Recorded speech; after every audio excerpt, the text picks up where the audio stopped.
Hello, hi guys, welcome to Vinayak believers classes. So students, हमारा time management जो था वो टॉपिक कंप्लीट हो चुका है। आज हम नेक्स्ट चलते हैं, एनर्जी मैनेजमेंट के बारे में बात करेंगे, शक्ति व्यवस्थापन जिसको बोलते हैं हिंदी में। सो चलिए स्टार्ट करते हैं हमारा टॉपिक। इसमें क्या है, इजी टॉपिक है, कुछ ज़्यादा नहीं है इसमें मुश्किल। सो इजीली आप समझ पाएंगे। चलिए स्टार्ट करते हैं। हमें नाम से समझ में आ रहा होगा, शक्ति व्यवस्थापन मीन्स कि अपनी एनर्जी को, एनर्जी मैनेजमेंट मीन्स एनर्जी को मैनेज करना। एनर्जी को मैनेज करना मतलब क्या होता है कि आप कोई भी काम करें, देखिए अर्थ में समझते हैं कि सुविधापूर्वक व संतोषजनक तरीके से कार्य को संपन्न करना। मीन्स कि कोई भी काम है उसको ईजीली पूरा करना और इस तरीके से पूरा करना कि आपको सेटिस्फेक्शन हो, आपको थकान महसूस नहीं हो, ठीक है, और आपकी एनर्जी भी ज़्यादा खर्च ना हो। आप अपनी एनर्जी को बचा कर रखें बाकी के कामों के लिए, ठीक है। ये आपका शक्ति व्यवस्थापन एक सिंपल सी डेफिनेशन है, जिसमें देखिए हमने क्या पढ़ा, संतोषजनक तरीके से कार्य संपन्न होने की बात करें तो ताकि थकान उत्पन्न नहीं हो, मैंने आपको बता दिया। साथ ही गृहिणी मीन्स कि चाहे वो गृहिणी हो, चाहे कार्यकर्ता हो, कोई भी हो, ठीक है, तो उसके लिए, उसका एंटरटेनमेंट के लिए और उसके रेस्ट के लिए और अन्य जो भी कार्य करने हैं, जिस काम को पूरा किया उसके अलावा और जो भी कार्य करने हैं उसके लिए उनकी जो एनर्जी है वो बची रहे। सो इस तरीके से एनर्जी मैनेजमेंट करना कि आप जो भी कार्य कर रहे हैं वो आपका संतोषजनक तरीके से पूरा भी हो जाए, सुविधापूर्वक पूरा हो जाए, जिसको कि आप इजीली कर पाएँ और आपकी एनर्जी बची रहे। आगे बात करें कि हमारी एनर्जी जो व्यवस्था है, शक्ति व्यवस्थापन जो है, उसमें सुविधाजनक तरीके से काम भी पूरा किया, संतोषजनक तरीके से किया, और ताकि आपको थकान उत्पन्न नहीं हो, जो कि मैंने आपको बताया। और साथ ही गृहिणी, चाहे गृहिणी हो या कार्यकर्ता हो, कोई भी हो जो काम करने वाला है, उसके मनोरंजन के लिए, उसके रेस्ट के लिए और अन्य जो भी बचे हुए काम है उसके लिए उनकी शक्ति जो है वो बची रहे। क्योंकि कोई भी कार्य करने वाला व्यक्ति है, अगर वो बुरी तरह से कार्य करके थक जाएगा, उसमें एनर्जी नहीं रहेगी, तो ना तो वो अच्छे से विश्राम कर पाएगा, ना ही उसके लिए मनोरंजन का कोई भी काम हो पाएगा उससे, और ना ही अन्य जो क्रियाकलाप जो उसके बाकी के काम बचे हैं वो कर पाएगा। सो अपना एनर्जी मैनेजमेंट ऐसे करना चाहिए कि आपके काम भी पूरे हो जाएं और आप थको भी नहीं। ओके, बेसिकली इसमें जाने तो गृह निर्माण की विभिन्न क्रियाएं जो हैं उसमें शक्ति का क्या मूल्य है। घर का निर्माण है, मीन्स के घर के जो भी घरेलू कार्य हैं, जो भी हैं, कोई भी घर का काम करना है तो उसकी जो भी विभिन्न क्रियाएं हैं उसके अंदर हमारे जो एनर्जी है उसकी क्या वैल्यू है, हमें ये देखना है उसकी क्या वैल्यू है। उसकी वैल्यू की अगर बात करें तो फ्रेडरिक, नाम ध्यान रखिएगा, फ्रेडरिक जे केसलर जो थे, उनके अनुसार चाहे काम शारीरिक हो चाहे मानसिक हो, दोनों प्रकार के जो भी काम होते हैं उनमें ऊर्जा व्यय होती है। बिल्कुल सही बात है, चाहे आप मेंटली कोई भी काम कर रहे हैं चाहे फिजिकली कर रहे हैं, दोनों के अंदर क्या होता है, एनर्जी जो है वो व्यय होती है। सो ये बोल रहे हैं फ्रेडरिक जे केसलर, और इन्होंने क्या बोला, इन्होंने गृह निर्माण की जो भी क्रियाएं हैं, ठीक है, उसमें प्रयुक्त विभिन्न प्रयासों को निम्न वर्गों में विभाजित किया। मीन्स कि गृह निर्माण में जो भी हम कार्य करते हैं, गृह निर्माण डजंट मीन कि आप वो समझ लें कि घर को बनाना, वो नहीं है। घर का काम, घरेलू जो क्रियाएं करते हैं उससे संबंधित है ये काम, और घर के अंदर जो भी काम करते हैं चाहे वो मानसिक हो चाहे वो शारीरिक हो, दोनों से थकान होती है। तो इन्होंने इसको क्या किया है, 3 वर्गों में विभाजित किया है। 3 वर्गों में विभाजित कैसे किया है, फर्स्ट में आपके आ जाता है मानसिक प्रयास। मानसिक प्रयास में इन्होंने सोचना, विचारना, तर्क करना, चिंतन, हमें पता है मानसिक जो भी काम करते हैं उसमें ये सब चीज़ें आती हैं। विश्लेषण करना, याद रखना, निर्देशन, है ना, वार्तालाप करना, निर्णय लेना, आयोजन करना। सो इन सब चीज़ों में किसका काम है, मानसिक प्रयास है ये आप ध्यान रखिएगा, मानसिक प्रयास में क्या क्या आता है। नेक्स्ट इसमें आ रहा है शारीरिक प्रयास। शारीरिक प्रयास की अगर बात करें, पहुंचना, फैलाना, समेटना, लिखना, उठना, खींचना, दबाना, चढ़ाना, पहुंचाना, ये सब जो चीज़ें आती हैं शारीरिक प्रयास के अंदर आती हैं, क्योंकि इनमें हमारा जो शारीरिक है वो बल लगता है, ठीक है। नेक्स्ट आता है पद प्रयास, मीन्स की पैरों की बात हो रही है यहाँ पर, चलना, हिलना, डुलना, खड़ा होना और घुटने मोड़ना, ये है आपका पद प्रयास, ये नाम ध्यान रखिएगा। नेक्स्ट आता है मोड़न प्रयास, ठीक है। मोड़न प्रयास के अंदर झुकना, उठना, बैठना एड़ी व घुटनों के बल बैठना, ये सब चीज़ें आ जाती हैं मॉडर्न प्रयास के अंदर। ठीक है, ये आप ध्यान रखिएगा। हमें ये किसने बताया है? हमें ये बताया है आपके फ्रेडरिक जे केसलर के अनुसार, जो शारीरिक और मानसिक दोनों प्रकार की क्रियाओं के अंदर ऊर्जा जो होती है उसके जो विभिन्न प्रयास हैं वो बताए गए हैं। सो आप ये चीज़ ध्यान रखिएगा। ओके, नेक्स्ट आता है आपके चक्षु प्रयास।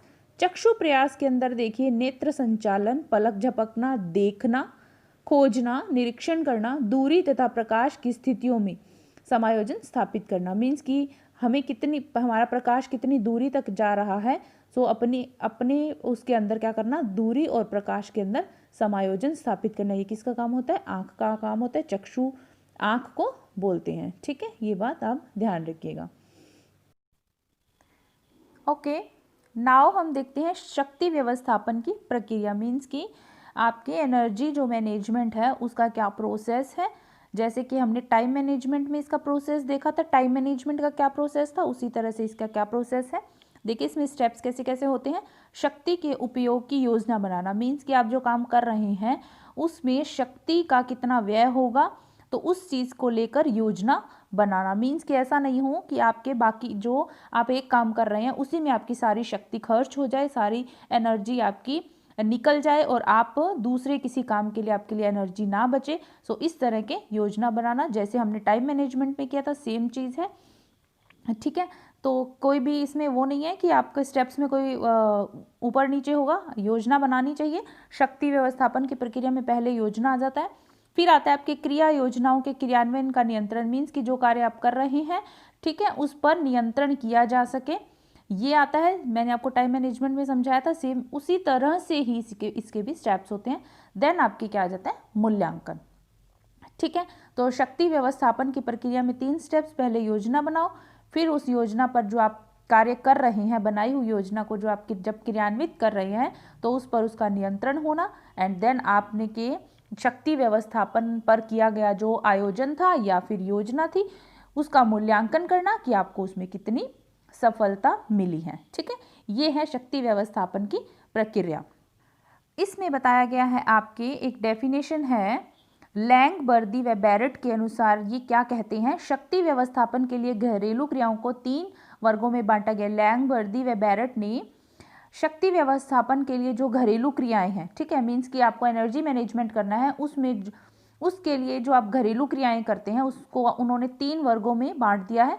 हल्का कार्य, मध्यम कार्य और श्रमशील कार्य। ऐसा कार्य जो एकदम लाइट होता है, एक मीडियम होता है और एक आपके जिसमें ज़्यादा हार्ड वर्क होता है। तो हल्के कार्य के अंदर बेसिकली आपके क्या क्या आ जाएगा? हल्के कार्य के अंदर आप देखिए, जैसे सिलाई बुनाई करना है तो ये बैठकर करने वाला काम है, इसमें आपकी सिर्फ हाथों की मूवमेंट होती है।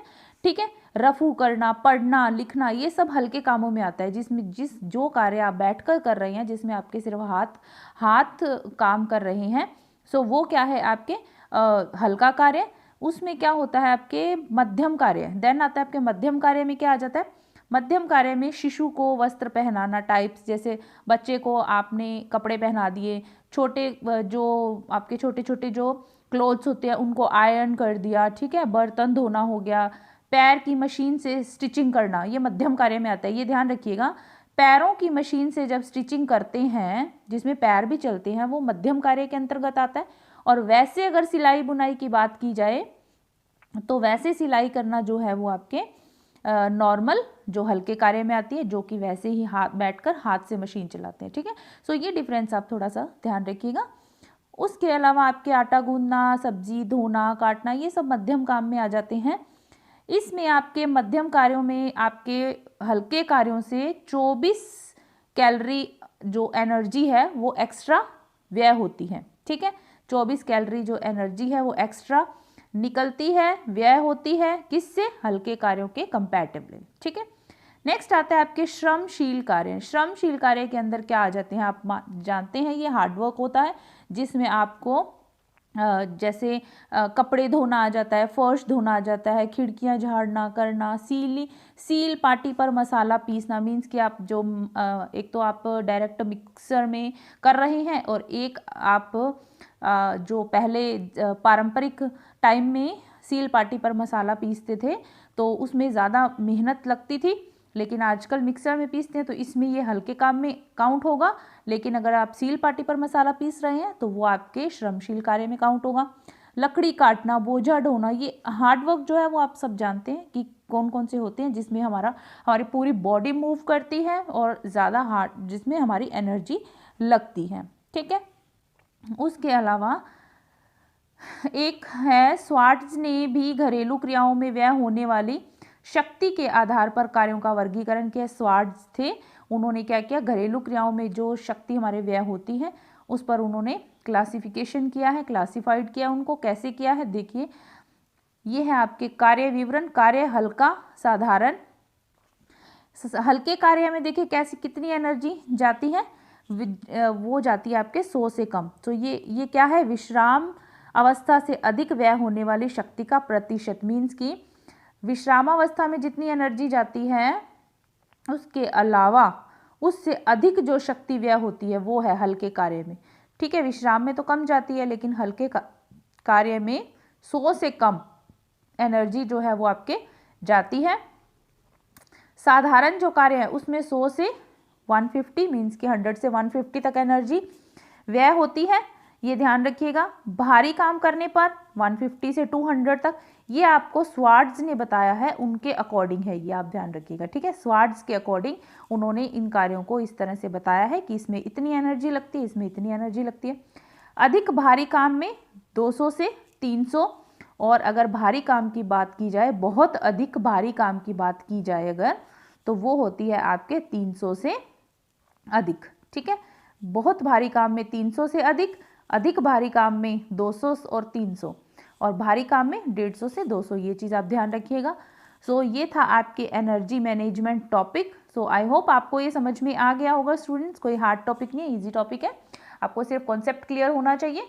So thank you so much for watching my video. अगर मेरा वीडियो अच्छा लगा हो तो लाइक शेयर सब्सक्राइब करना नहीं भूलिएगा। पढ़ते रहिए, बने रहिए मेरे साथ। Thank you so much, God bless you all, bye.